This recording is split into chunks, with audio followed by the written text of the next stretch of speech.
Ceritaku dimulai pada tahun 2017, dan ini adalah aku, Josh, seorang gamer sejati yang kecanduan game bernama Biotic Wars. Di dunia maya itu, aku harus mengalahkan pasukan tentara bayaran mutan yang dikenal sebagai Biotics. Latar belakang game ini adalah tahun 2162 ketika umat manusia berada di ambang kepunahan.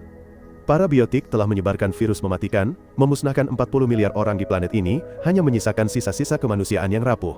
Para penyintas terakhir dilindungi oleh pasukan kecil yang disebut perlawanan. Hingga kini, belum ada yang berhasil menamatkan game ini, yang membuatnya istimewa, dan satu-satunya jalan keluar dari hidupku yang membosankan. Adegan berikutnya, aku terhuyung-huyung pergi bekerja di fasilitas penelitian bernama Kronis Lab, di mana aku bekerja sebagai petugas kebersihan. Saat membersihkan, aku terus mencuri pandang pada seorang karyawan wanita bernama Jerry, gebetanku. Tapi seorang dokter arogan bernama Camilo menyadarinya dan mulai menggangguku, mengejek pekerjaanku. Namun, dia dihentikan oleh bos besar fasilitas itu, Dr. Kronis, yang memerintahkan Camilo kembali bekerja. Kemudian Dr. Kronis memulai percakapan denganku, mengakui bahwa dia sangat ingin memecat Camilo tetapi tidak bisa, karena dokter itu terlalu penting untuk penelitiannya. Kemudian, Dr. Kronis menunjuk luka di bibirnya, mengungkapkan bahwa dia menderita herpes, dan sedang mengerjakan obat penyembuh. Ketika aku penasaran bertanya bagaimana dia tertular, Kronis menjelaskan bahwa dia tertular dari seorang wanita bernama Barabella di sebuah pesta di Caltech. Pada malam pendaratan di bulan. Malam itu, saat aku sedang bermain Biotic Wars seperti biasa, aku tiba-tiba menamatkan level terakhir dengan mengalahkan dokter jahat dan meledakkan laboratorium. Aku dinobatkan sebagai sang penyelamat dalam game. Perasaan ini sangat mengasyikkan, mendorongku untuk memberi hadiah pada diriku sendiri segera, sambil mataku terpaku pada poster pejuang wanita bernama Tiger. Tapi beberapa saat kemudian, mataku terbelalak kaget saat Tiger dan karakter lain, Wolf, muncul dalam wujud fisik di depanku. Mereka mengungkapkan bahwa mereka datang dari tahun 2162, dan game yang sedang kumainkan sebenarnya adalah simulasi dari peristiwa nyata di masa depan. Akulah satu-satunya yang berhasil menamatkannya, yang menjadikan aku penyelamat mereka. Dalam keterkejutan, aku mengira teman-temanku sedang mempermainkanku. Tetapi Tiger segera mengeluarkan mesin waktu dan memindahkan kami ke tahun 1969. Segera setelah itu, aku terkejut melihat kamarku telah berubah total. Aku berlari menuruni tangga dan bertemu kakek nenekku, serta versi muda ayah dan pamanku. Seluruh keluargaku terkejut melihat orang asing, dan mereka segera mengeroyokku, mengira aku pencuri. Wolf mencoba membantuku, tetapi Tiger ingin menguji kemampuan bertarung sang penyelamat terlebih dahulu. Tetapi melihatku babak belur, keduanya segera turun tangan dan mengalahkan keluargaku. Kemudian kami melarikan diri. Sesaat kemudian, aku masih tercengang menyadari bahwa kami benar-benar kembali ke tahun 1969, dan kami perlu berbaur. Kami bertiga segera berkelahi dengan sekelompok pengendara motor, merampas pakaian dan sepeda motor mereka, lalu pergi. Kami berhenti di sebuah restoran, di mana Wolf melahap makanan dengan gembira, karena di masa depan, satu-satunya yang mereka miliki adalah tikus dan sampah. Keduanya benar-benar kecewa denganku, karena mereka mengharapkan aku menjadi seorang pejuang, karena hanya aku yang bisa menamatkan game itu. Tetapi ternyata, aku hanyalah orang biasa. Mereka menambahkan bahwa peristiwa penting akan terjadi malam ini, yang melibatkan seorang pria bernama Kronis, pencipta para Biotic. Mendengar itu, aku kaget dan mengaku bahwa aku sangat mengenal dokter itu. Aku menatap TV dan menyadari bahwa hari ini adalah hari pendaratan manusia di bulan, juga hari ketika Dr. Kronis akan tertular herpes. Ternyata, obat penyembuhnya kelak akan menyebabkan munculnya para Biotic. Aku menceritakan kepada mereka berdua dan menyarankan agar kami pergi ke Caltech untuk mencegah Kronis menghabiskan malam dengan wanita itu. Jika Kronis tidak pernah menderita herpes, dia tidak perlu mencari obat. Dan umat manusia akan terselamatkan. Sesaat kemudian, aku secara tidak sengaja meledakkan seluruh restoran dengan salah satu perangkat Tiger. Kejadian itu menyebabkan kekacauan, dan polisi segera dipanggil. Kami melihat dua petugas polisi, Jorge dan Skarsgård, merespons keadaan darurat, dan mereka tampak bersemangat, karena ini adalah hari pertama mereka bertugas. Tetapi Wolf khawatir mereka akan menangkap kami, jadi dia meledakkan ranjau, menyebabkan mobil polisi meledak. Ini membunuh Jorge, sementara Skarsgård menderita kesakitan luar biasa atas kematian rekannya. Segera setelah itu, kami bertiga tiba di Caltech, di mana sebuah pesta sedang berlangsung di komunitas Afrika Amerika. Kami segera bertemu dengan Kronis muda, yang langsung ingin dibunuh oleh Wolf dan Tiger. Tetapi aku menghentikan mereka. Namun, Wolf yang kesal mengeluarkan hinaan, menyebabkan kami bertiga diusir dari pesta. Di luar, aku bertemu seorang pria mabuk bernama Lamar, yang mengenakan pakaian astronot. Aku segera mencuri pakaian itu, dan kembali ke pesta dengan menyamar sebagai dia. Di dalam, aku kembali melihat Kronis bersama seorang wanita bernama Barabella, yang akan menularkannya herpes. Aku mencoba mendekati Kronis, tetapi dihentikan oleh beberapa pria yang mengira aku Lamar, dan mulai mengoceh padaku. Kemudian, aku akhirnya mendekati Kronis, dan mencoba memisahkannya dari wanita itu. Tetapi ini hanya membuat Kronis kesal, karena dia sangat ingin melampiaskan apapun yang terjadi. Dia mengira aku juga sedang merayu Barabella, dan kami berdua terlibat dalam pertarungan tari untuk memperebutkan dia. Kronis ternyata penari yang hebat dan memenangkan hati penonton. Namun, aku membuat semua orang terkejut dengan melakukan moonwalk Michael Jackson. Mengesankan tidak hanya penonton, tetapi juga Barabella. Dia sekarang setuju untuk menghabiskan malam denganku. Tapi saat itu, Lamar yang asli masuk dan bertanya-tanya, mengapa semua orang meneriakkan namanya. Ini membuatku ketahuan, dan ketika mereka melepas helmku, semua orang terkejut melihat seorang pria kulit putih. Aku segera berlari ke atas, sementara Lamar, yang mengenakan jaketku, menemukan iPhone di sakunya dan menjadi penasaran. Sementara itu, aku keluar dari gedung dengan melompat dari jendela kamar mandi, dan bergabung kembali dengan Tiger dan Wolf. Aku memberitahu mereka bahwa misi berhasil, dan ketiganya dengan gembira menggunakan mesin waktu untuk melakukan perjalanan ke masa depan. Sesaat kemudian, kami kembali ke tahun 2017, dan aku senang akhirnya menyelesaikan masalah dan menyelamatkan umat manusia. Namun, kami bertiga terdiam melihat sebuah bus dengan iklan Dr. Kronish, menunjuk ke luka di bibirnya, mengungkapkan bahwa dia masih sedang meneliti obat penyembuh. Aku membawa mereka berdua ke kamarku melalui jendela dan turun, di mana aku terkejut menemukan sebuah pistol di ruang tamu. Aku bertanya pada ayahku dan dia menjelaskan bahwa mereka selalu punya pistol sejak insiden tahun 1969 ketika sekelompok hippie menyerang mereka. Pada saat yang sama, aku memperhatikan ibuku menggunakan iPhone, tetapi sekarang disebut Black Apple, yang ternyata diciptakan oleh Lamar. Aku terdiam oleh semua perubahan ini, dan menyadari bahwa kembali ke masa lalu, telah mengubah banyak hal. Aku berlari ke atas, dan lebih terkejut lagi ketika menyadari laptopku sekarang disebut laptop. Aku segera memberitahu Wolf dan Tiger tentang perubahan itu, dan mereka menyatakan bahwa satu-satunya cara untuk menyelamatkan umat manusia adalah membunuh Dr. Kronish. Awalnya, aku menolak melakukan tindakan ekstrim seperti itu, tetapi ketika aku menyadari bahwa mereka tidak akan berhenti dengan cara apapun, aku akhirnya setuju untuk membantu mereka. Segera setelah itu, kami tiba di fasilitas penelitian, di mana aku meminta mereka berdua untuk tetap di luar saat aku masuk untuk mencari dokter. Aku terkejut melihat banyak perubahan di fasilitas itu, termasuk fakta bahwa Dr. Camilo tidak lagi hanya seorang karyawan, tetapi sekarang menjadi mitra Kronish. Sesaat kemudian, aku menemukan Kronish dan bertanya bagaimana dia bisa terkena herpes. Orang tua itu menjelaskan bahwa setelah dipermalukan di pesta pendaratan di bulan, dia merasa tidak aman dan menghabiskan malam dengan banyak wanita lain di seluruh dunia, yang mungkin menjadi penyebabnya.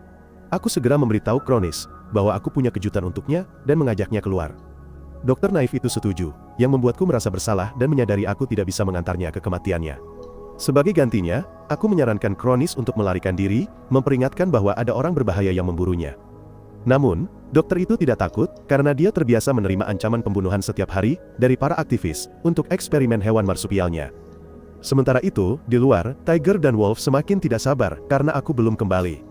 Mereka menyerbu gedung dan mulai membuat keributan, bahkan memukuli beberapa orang di dalam. Mereka segera menemukan aku, yang memohon agar mereka mengampuni dokter itu, dan menyatakan bahwa harus ada cara lain untuk menghentikan penelitian. Tiger sekarang percaya bahwa aku tidak berani membunuhnya, jadi dia berpura-pura setuju denganku, dan diam-diam memasang perangkat pelacak padaku.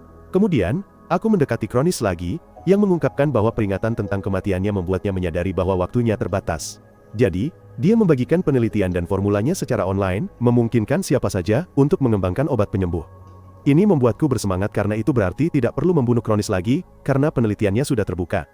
Tetapi saat itu, aku mendengar Tiger dan Wolf memegang senjata laser dari gedung lain, dan bersiap membunuh dokter itu. Aku memberi isyarat kepada mereka untuk membatalkan misi, tetapi mereka tidak mendengarkan dan menembakkan satu tembakan yang memecahkan kaca jendela. Kronish dan aku mulai panik, jadi Tiger memutuskan untuk menembak lagi untuk mengakhiri dokter itu. Namun, keduanya terganggu ketika beberapa biotik dari masa depan tiba dan mulai menyerang mereka. Aku juga berlari keluar, dan terkejut melihat Tiger dan Wolf bertarung dengan tentara biotik yang hanya pernah kulihat di video game. Setelah semua biotik dikalahkan, Tiger dan Wolf melepas topeng mereka dan aku menyadari bahwa mereka adalah orang-orang yang bekerja di fasilitas itu. Wolf melanjutkan dengan mengatakan bahwa biotik ini adalah manusia yang dibiarkan di laboratorium, dan mungkin datang dari masa depan untuk melindungi Kronish. Kemudian, kami bertiga menyeret mayat biotik ke ruang bawah tanah dan melemparkannya ke insinerator laboratorium, di mana hewan marsupial yang mati dalam eksperimen dibakar. Keduanya semakin kesal denganku karena campur tangan dalam rencana mereka, dan menganggap akan lebih mudah untuk kembali ke saat Kronish masih bayi. Mereka memaksaku untuk memberitahu tanggal lahir Kronish, tetapi aku tidak tahu. Dan aku menolak menerima gagasan membunuh bayi yang tidak bersalah. Saat itu, Wolf memeriksa perangkat perjalanan waktu dan terkejut menemukan bahan bakar mereka, yang disebut cameronium, telah habis sepenuhnya. Ini membuat mereka panik, karena tanpa itu, mereka tidak akan bisa melakukan perjalanan waktu lagi dan akan terjebak di masa kini. Keduanya mendesakku untuk mencari cameronium, tetapi aku mengaku tidak tahu apa itu. Mereka memintaku untuk mencarinya, menunjukkan bahwa aku adalah seorang ilmuwan yang bekerja di laboratorium. Namun, aku dengan malu mengaku bahwa aku hanyalah seorang petugas kebersihan, yang membuat mereka berdua marah. Mereka merasa bodoh karena percaya bahwa aku adalah penyelamat mereka, dan mengusirku dari tim. Kemudian, Wolf dan Tiger bersembunyi di selokan, mendiskusikan situasi mereka. Tak lama kemudian, aku datang menemui mereka. Aku bersikeras bahwa aku punya rencana dan meyakinkan mereka berdua untuk mempercayaiku dan menerimaku kembali, yang mereka lakukan dengan enggan. Setelah menganalisis berbagai opsi, kelompok itu memutuskan untuk mencuri Cameronium dari para biotik, yang juga memiliki kemampuan untuk melakukan perjalanan waktu ke masa lalu dan masa depan. Karena beberapa biotik bekerja di fasilitas Kronish dengan menyamar sebagai manusia biasa, mereka berencana untuk menangkap dan menyiksa mereka untuk mendapatkan informasi.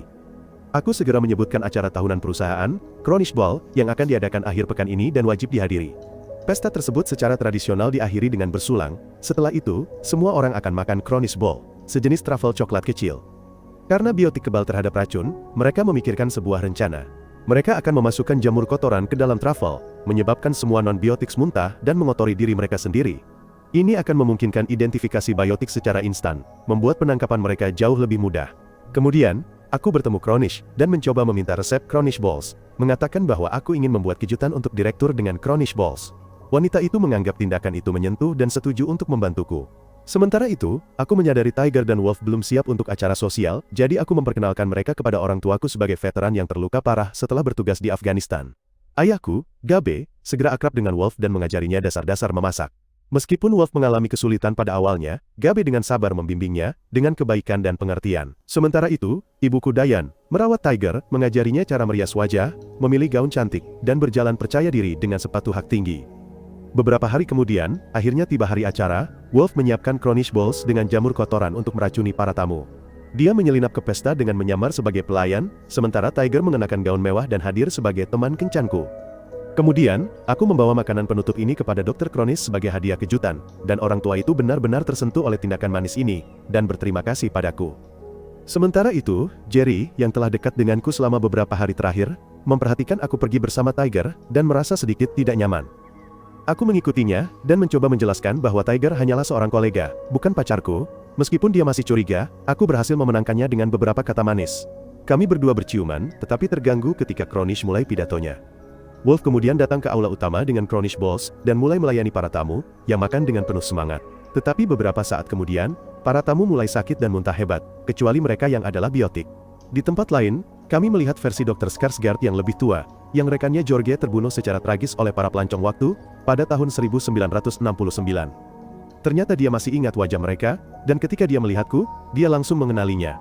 Skarsgård dengan cepat menangkapku, tetapi beberapa saat kemudian, dia mulai muntah, memberiku kesempatan untuk melarikan diri. Sementara itu, Wolf dan Tiger memburu para biotik untuk menangkap mereka, tetapi sebagian besar bunuh diri, untuk menghindari penyiksaan demi informasi.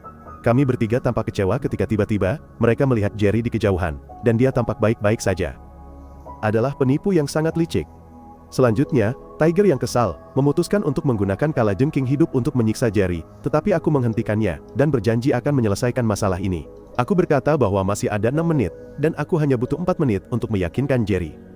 Setelah Tiger dengan enggan pergi, Jerry memberitahuku bahwa aku adalah orang yang baik dan lembut, dan tidak boleh berurusan dengan orang-orang seperti mereka.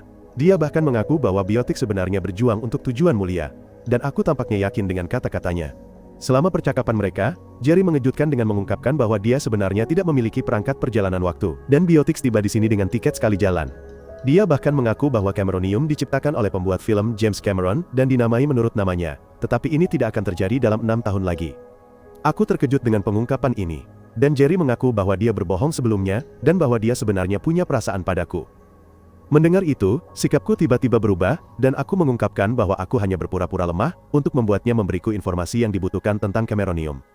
Aku berkata, bahwa meskipun Wolf dan Tiger ganas, setidaknya mereka tidak pernah berbohong padaku tentang apapun.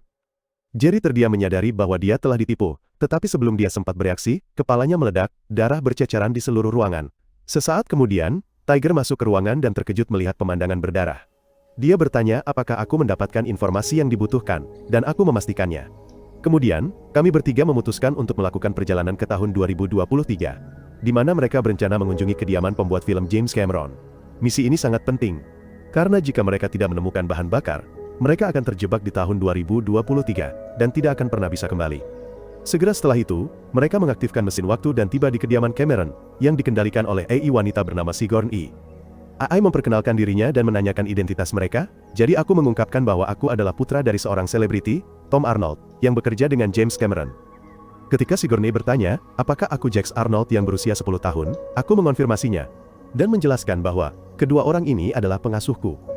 Ternyata Cameron tidak ada di rumah, jadi Tiger memerintahkan Wolf untuk menemukan mainframe Sigourney dan mematikannya agar mereka bisa bergerak bebas.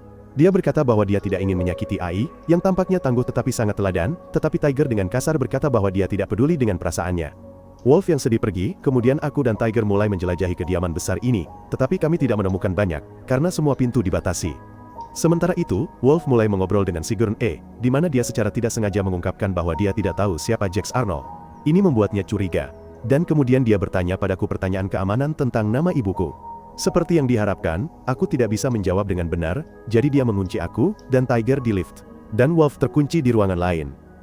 Selanjutnya, Wolf mencoba berbagai cara untuk mendobrak pintu, bahkan mencoba menggunakan bom, tetapi tidak berhasil. Dia kemudian menjadi cemas bahwa Tiger akan punya kesempatan lagi untuk memarahinya.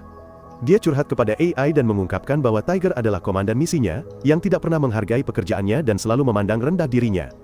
Anehnya, Sigourney merasa bersimpati dan menjelaskan bahwa James Cameron juga memintanya melakukan tugas-tugas kompleks, tetapi tidak pernah menghargai bantuannya. Dia berkata bahwa dia kelelahan oleh perintahnya, dan tidak tahan lagi dengan pembaruan ulang. Wolf menghibur AI, mengatakan bahwa mereka berdua lebih baik dari yang mereka pikirkan, tetapi adalah tawanan dalam desain mereka sendiri. Setelah percakapan emosional ini, Sigourney setuju untuk membantu teman barunya, dan meminta Wolf untuk jujur tentang mengapa dia ada di sana. Dia kemudian menjelaskan misi mereka secara rinci, setelah itu AI membuka pintu bagi mereka, dan memimpin mereka ke sebuah ruangan, di mana mereka dapat menemukan Cameronium. Segera setelah itu, kami bertiga menemukan ruang bawah tanah tersembunyi, di mana kami harus menyelam ke kolam yang dalam dan dingin. Sigourney memperingatkan mereka tentang risiko hipotermia dan kemungkinan bertahan hidup yang sangat rendah. Mereka berdebat siapa yang harus pergi, tetapi ternyata Tiger dan Wolf tidak bisa berenang. Ini membuatku terkejut, dan aku tidak punya pilihan lain selain menyelam sendiri, karena mereka tidak bisa pergi tanpa bahan bakar. Selanjutnya, aku menyelam ke dalam air yang dalam dan segera menemukan Cameronium. Tetapi ketika aku muncul ke permukaan, aku terkejut oleh dingin yang menusuk dan pingsan. Aku hampir tenggelam, tetapi untungnya, keduanya menangkapku dan menarikku keluar. Atas instruksi Sigourney, Tiger melakukan resusitasi kardiopulmoner padaku, sementara Wolf melakukan kompresi dada sampai pahlawan kita akhirnya terengah-engah kembali. Dengan bahan bakar biologis di tangan, ketiganya memutuskan untuk pergi, tetapi Wolf, yang telah terikat dengan Sigourney, merasa terharu harus berpamitan dengannya. Dia memintanya untuk melepaskan dan menyarankannya, untuk membuat beberapa perubahan pada mainframe-nya, yang dia setujui. Saat ketiganya pergi, James Cameron kembali ke kediaman, tetapi menemukan bahwa dia tidak bisa masuk, yang membuatnya marah dan berteriak pada Sigourney. Di tempat lain, ketiganya kembali ke tahun 2017, di mana mereka tiba di sebuah ladang di pedesaan di pinggir jalan. Mereka mendekati mobil mereka, di mana beberapa mayat biotik dari pesta mulai membusuk dan berbau busuk. Mereka kemudian membakar mobil dan pergi dari tempat kejadian, tetapi sayangnya, ledakan itu juga membakar ladang jagung di dekatnya, dan api dengan cepat mulai menyebar. Beberapa waktu kemudian, aku kembali bekerja, di mana aku bertemu Dr. Cronish, yang tampak khawatir dan mengungkapkan bahwa rumahnya baru saja terbakar. Aku bagaimanapun, ingin tahu tanggal lahirnya dan mulai bertanya tentang masa lalu dokter itu. Tetapi Cronish mengungkapkan bahwa dia tidak bahagia dengan istrinya, Marigold, dan mengakui bahwa cinta sejatinya adalah seseorang bernama Leslie, yang dengannya dia berselingkuh. Dia bahkan menunjuk foto kapal yang tergantung di kantornya, menjelaskan bahwa itu adalah hadiah ulang tahun ke-36 dari Leslie. Mereka berencana melarikan diri bersama malam itu, tetapi akhirnya dia mundur. Ketika aku bertanya tanggal lahirnya, Cronish mengungkapkan itu adalah tanggal 24 Juni, dan dia sekarang berusia 68 tahun. Menyadari ini mungkin pertemuan terakhir mereka, aku berfoto dengan dokter itu untuk mengabadikan momen ini. Setelah itu, aku bertemu Tiger dan Wolf, tetapi ragu untuk mengungkapkan tanggal lahir. Tetapi setelah didesak oleh mereka, aku akhirnya mengatakannya. Polisi segera menyadari bahwa mereka adalah tersangka dalam serangkaian kebakaran yang terjadi di seluruh kota, dan mulai memburu mereka. Lebih buruk lagi, Skarsgård juga menemukan mereka. Dan bahkan para biotik pun bergabung dalam pengejaran. Ketiganya, yang putus asa kemudian berlari ke arah hutan yang terbakar. Mereka menyadari bahwa mereka harus segera melakukan perjalanan waktu. Jika tidak, mereka akan mati atau ditangkap oleh polisi. Di tengah kekacauan, aku mengambil kendali mesin waktu, dan dalam sekejap, kami bertiga dipindahkan ke garis waktu yang berbeda. Tetapi, beberapa detik kemudian, Tiger dan Wolf terkejut melihat bahwa mereka telah tiba pada tahun 1985, bukan 1949, tahun kelahiran Cronish. Mereka menyadari bahwa ini adalah ulahku dan menjadi sangat marah. Tetapi aku menenangkan mereka, dengan mengatakan bahwa ada cara lain untuk menyelesaikan masalah daripada membunuh seorang bayi. Aku menjelaskan bahwa ada sebuah kapal yang akan berangkat malam ini, dan mereka hanya perlu memastikan Cronish naik kapal itu. Aku berkata bahwa ini adalah titik balik dalam hidup Cronish, karena dia sedang mempertimbangkan untuk meninggalkan hidupnya di sini, dan melarikan diri bersama Leslie. Aku menegaskan bahwa yang perlu mereka lakukan hanyalah mengungkap perselingkuhannya dengan Marigold yang akan menghancurkan pernikahannya dan memotivasi Cronish untuk pergi. Ini membuat Tiger sangat kesal, tetapi dia tidak punya pilihan selain mencoba, karena mereka sudah di sini. Kemudian, aku dan Tiger pergi ke toko untuk berbelanja, di mana aku berniat membeli beberapa pakaian seksi, dan memotret Tiger mengenakannya untuk diletakkan di ranjang Cronish, agar istrinya menemukannya. Saat itu, Wolf datang dengan mobil yang dicurinya, dan ternyata dia telah mengunci pemilik mobil di bagasi. Ini membuat Tiger sangat kesal, terutama karena mobil itu hanya memiliki 2 tempat duduk, tidak cukup untuk mereka bertiga. Dia menghina Wolf, dan memerintahkannya untuk mengembalikan mobil dan segera kembali.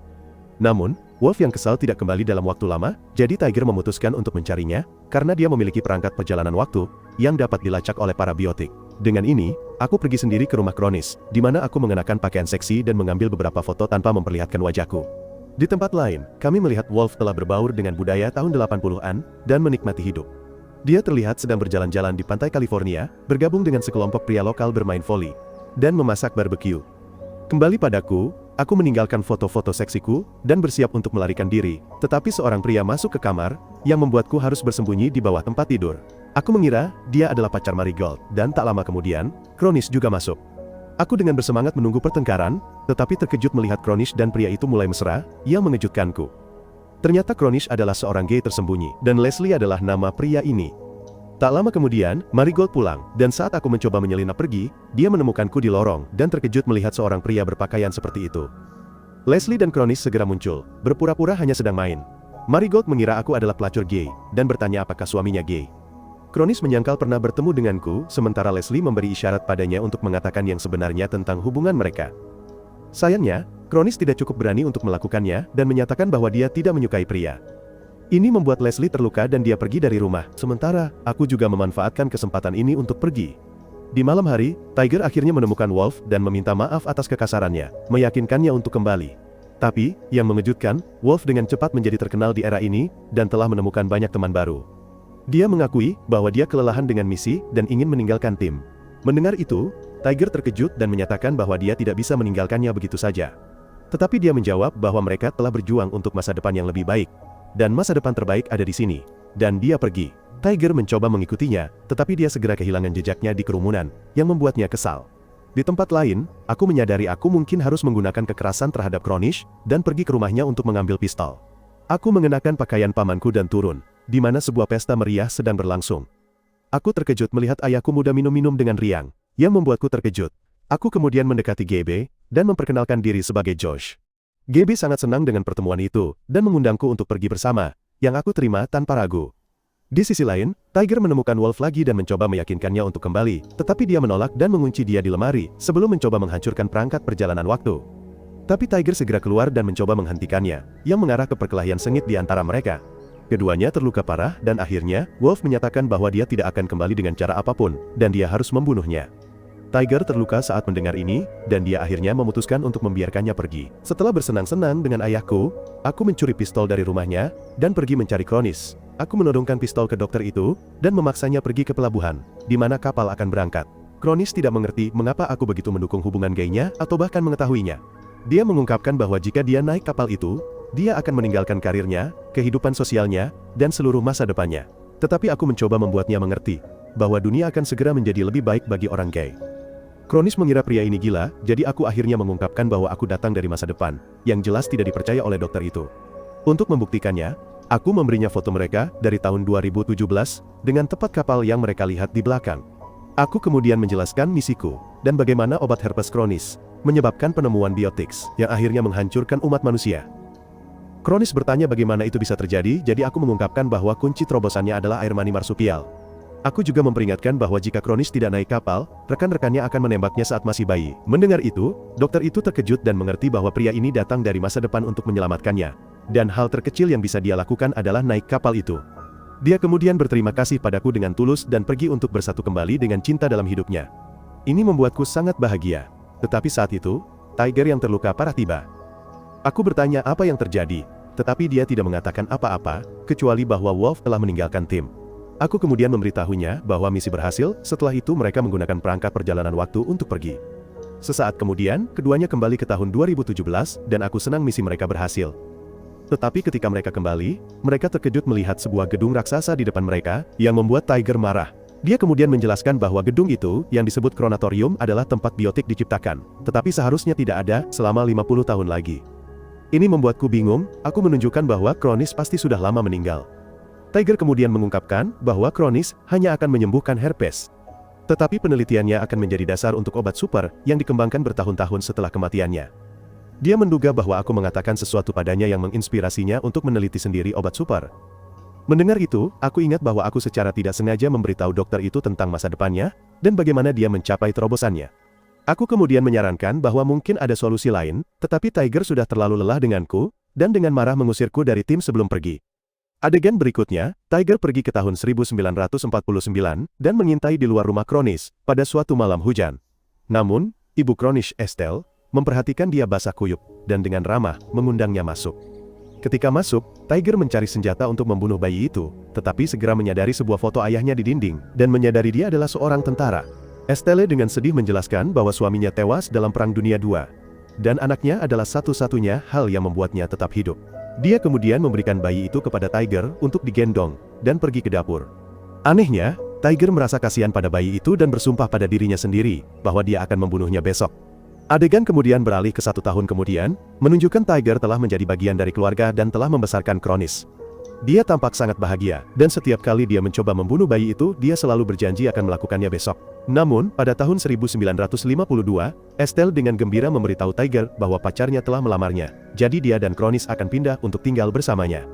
Ini membuat Tiger sedih, tetapi Estelle juga mendorongnya untuk melanjutkan hidupnya, dan bersatu kembali dengan Wolf yang selalu dia sebutkan. Sebagai hadiah perpisahan, dia memberikan Tiger liontin dengan foto dia, dan bayi Kronis di dalamnya. Menyadari ini adalah akhir, Tiger mendekati tempat tidur bayi untuk akhirnya membunuh bayi itu, tetapi sekali lagi, dia tidak bisa melakukannya sendiri. Segera setelah itu, Tiger kembali ke tahun 2017, di mana dia menemukan altar untuk Wolf, yang menyatakan bahwa dia meninggal pada tahun 1993. Ini membuatnya sangat emosional, tetapi dia segera menyadari sebuah perekam di dekatnya, dan ternyata itu ditinggalkan oleh Wolf untuknya. Tiger menyalakan rekaman dan kita melihat kilas balik Wolf, yang hidup dengan baik di tahun 80-an dan membuka restoran, di mana dia menculik pelanggannya untuk memberi mereka sensasi berpikir bahwa mereka akan mati dan membuat mereka makan hidangan anehnya. Wolf akhirnya mengembangkan bisnis dan memenangkan banyak penghargaan serta ketenaran luas. Namun, pada tahun 1993, Wolf menjadi bosan dan mulai merasa menyesal karena meninggalkan Tiger. Suatu hari, dia memutuskan untuk mengakhiri hidupnya, tepat saat Skarsgård menyerbu dan mencoba menangkapnya karena kematian rekannya. Kembali ke tahun 1969, Wolf meminta pria itu untuk membunuhnya, tetapi Skarsgård menolak, karena dia ingin Wolf menerima hukumannya.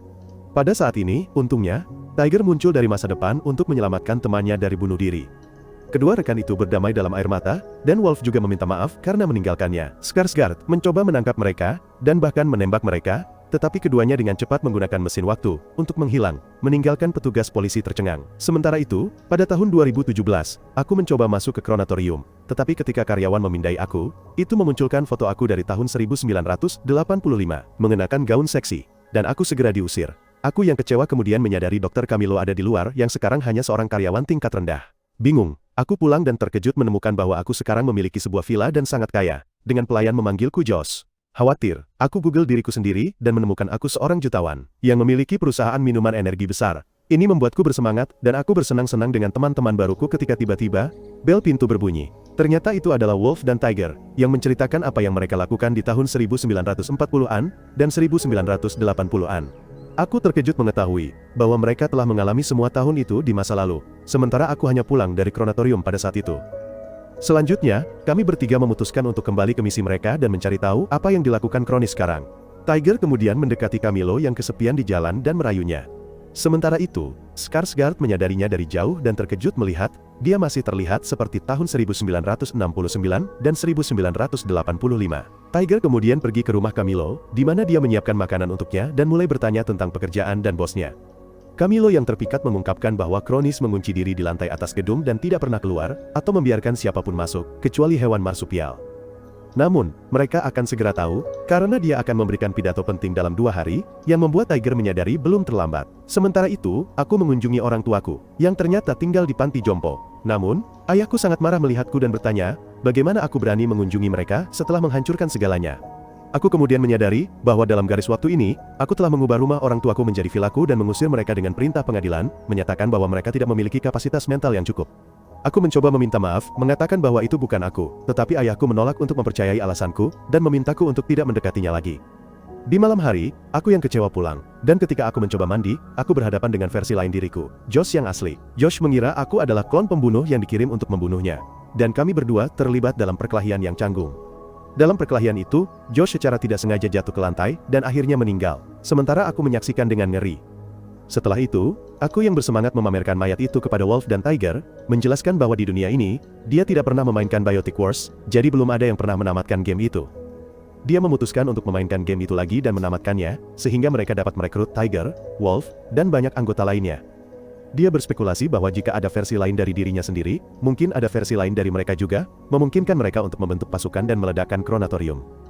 Selanjutnya aku memainkan game itu lagi, dan mengirim pesan kepada para pelancong waktu, menunjukkan jalan bagi mereka sehingga mereka dapat menghindari kematian. Aku segera menamatkan game itu lagi, dan mendapatkan gelar sang penyelamat, kemudian lampu mulai berkedip menandakan bahwa para pelancong waktu akan segera tiba. Sesaat kemudian, kedua pelancong waktu Dingo dan Owl akhirnya muncul dan mengungkapkan bahwa semua rekan satu tim mereka telah tewas saat tiba di sini, termasuk versi Tiger dan Wolf lainnya. Setelah reuni singkat, kelompok itu mulai merencanakan rencana akhir mereka. Mereka memutuskan untuk menyusup secara diam-diam daripada melakukan penghancuran massal dan tidak akan menggunakan senjata nuklir, hanya serangan yang ditargetkan. Mereka membagi diri menjadi 3 tim, dan tim pertama akan menjadi tim Alpha, terdiri dari Dingo dan Tiger, yang akan membersihkan warga sipil dari gedung, memicu alarm palsu. Tim Bravo adalah aku dan Wolf, yang akan masuk dari bawah tanah, untuk memasang blok bahan peledak yang dijadwalkan di seluruh gedung. Dan tim Charlie adalah Owl, yang akan menonaktifkan sumber daya gedung, dan membuka pintu keamanan dengan bahan peledak, memungkinkan akses ke laboratorium kronis. Kemudian, mereka semua memutuskan untuk kembali ke masa depan, tetapi aku berkata, bahwa aku tidak akan ikut dengan mereka, dan akan tinggal di tahun 2017. Di mana aku berencana untuk berdamai dengan keluargaku. Adegan berikutnya, seluruh kelompok mulai melaksanakan rencana mereka, tetapi saat bersiap meledakkan bom, Tiger menyadari masih ada seorang anak di dalam, dan dia ragu-ragu. Dingo mencoba meyakinkannya bahwa masa depan umat manusia terancam, tetapi Tiger bersikeras menyelamatkan anak itu terlebih dahulu, dan berlari masuk. Ini menyebabkan pertengkaran besar di antara keduanya, dan Dingo melihat Tiger terus-menerus menyentuh liontinnya. Dia merebutnya dari tangannya dan terkejut melihat foto bayi kronis di dalamnya, bersama dengan namanya, yang membuatnya marah. Setelah bertarung dengan Dingo, Tiger bertemu Wolf dan aku, dan kami mencoba naik ke lantai atas tetapi tidak berhasil. Kami mencoba menghubungi Owl, yang menjadi tidak stabil sejak biotik. Menanam cacing di otaknya, yang mulai menghancurkan kesadarannya. Aku ingat bahwa hanya hewan marsupial yang bisa naik ke atas, jadi aku memutuskan untuk menggunakan tabung marsupial. Tiger memperingatkanku bahwa itu adalah tiket sekali jalan, karena marsupial yang dikirim ke bawah akan dibakar secara otomatis di insinerator. Tetapi aku bersedia mengorbankan diriku. Setelah memberikan pelukan perpisahan terakhir kepada Wolf dan Tiger, aku masuk ke dalam tabung dan naik ke atas, sementara keduanya tinggal untuk bertarung melawan Biotics yang mendekat. Setelah perjuangan yang berat, aku akhirnya tiba di kantor Dr. Kronis, dan orang tua itu dengan tenang berkata bahwa dia telah menungguku. Aku bertanya mengapa dia tidak bahagia dengan kekasihnya, jadi Kronis menjawab bahwa dia bahagia dengan Leslie, tetapi dia meninggal karena infeksi staph suatu hari, yang membuatnya berduka. Kronis kemudian mengabdikan dirinya untuk menemukan obat untuk berbagai penyakit, sehingga tidak ada yang harus menyaksikan kerabat mereka meninggal. Tetapi aku membantah mengatakan bahwa setiap kali dokter menciptakan sesuatu, itu menyebabkan lahirnya Biotics. Untuk membuktikannya, aku menunjukkan kepada Kronis pasukan biotik, yang mendekat di kamera pengintai, mengatakan kepada dokter itu bahwa itu adalah ciptaannya. Ini membuat Kronis sangat sedih, dia menjelaskan bahwa yang dia inginkan hanyalah menjadi orang yang mulia dan menyembuhkan dunia. Dia kemudian menunjukkan kepadaku 2 suntikan. Satu berisi semua wabah mematikan di dunia, dan yang lainnya berisi obatnya. Dia mengungkapkan bahwa rencananya untuk pertunjukan besok adalah menginfeksi dirinya sendiri, lalu segera menyembuhkan dirinya sendiri. Namun, menyadari bahwa ini hanya akan menyebabkan lebih banyak bencana, dia memutuskan dengan tragis untuk mengakhiri hidupnya sendiri, dengan menyuntikkan dirinya dengan suntikan penyakit.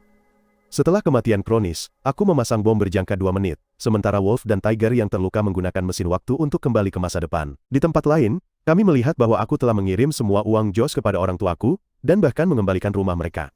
Aku mempersiapkan diri untuk mati, sampai aku mendengar suara Owl, yang sedang sekarat. Sebelum meninggal, Owl mematikan daya tabung, akhirnya, memungkinkan aku turun tanpa dibakar hidup-hidup. Sesaat kemudian, aku akhirnya keluar dari gedung dengan aman, tepat saat gedung itu meledak dan menghancurkan segalanya. Aku senang misi telah selesai. Tetapi kebahagiaanku terganggu, ketika Skarsgård muncul untuk menangkapku. Adegan kemudian beralih ke 1 tahun kemudian, di mana Skarsgård datang ke penjara dan bermain catur denganku. Orang tua itu bertanya tentang teman-teman pelancong waktuku, tetapi aku berkata bahwa aku meledakkan gedung itu sendirian. Sebelum pergi, Skarsgård menunjukkan selembar koran, mengungkapkan bahwa orang tuaku melakukan amal, dan membantu anak-anak miskin dengan uang yang kutinggalkan untuk mereka. Dalam adegan terakhir, aku kembali ke selku, dan aku tampak puas dengan hidupku. Tetapi beberapa saat kemudian, lampu mulai berkedip, dan aku panik berdiri. Dan aku menyadari bahwa para pelancong waktu sedang dalam perjalanan lagi. Ceritaku sampai di sini. Pastikan kamu berlangganan saluran dan mengaktifkan notifikasi. Terima kasih sudah menonton sampai akhir video dan sampai jumpa lagi.